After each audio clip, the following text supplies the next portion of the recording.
السلام علیکم، میں ہوں عابش خان اور میں ہوں صدرہ علی۔ شامل کرتے ہیں تازہ ترین اپڈیٹس۔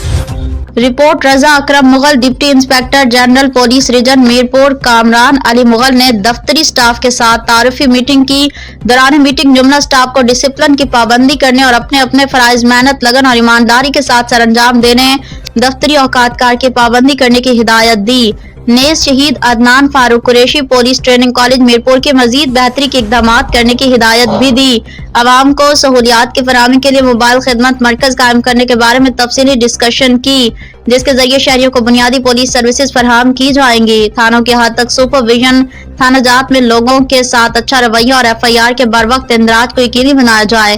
تھانہ جات و ضلعی دفاتر میں تعینات ملازمین کو بھی ڈسپلن اور دفتری اوقات کار کی پابندی کروانے، سائلین کے تھانہ جات میں آمد پر ان کی فوری داد رسی کرنے اور ان سے خوش اخلاقی سے پیش آنے، عوام کو بہتر سہولیات کی فراہمی اور ان کے ویلفیئر کے لیے اقدامات کرنے کی ہدایت دی۔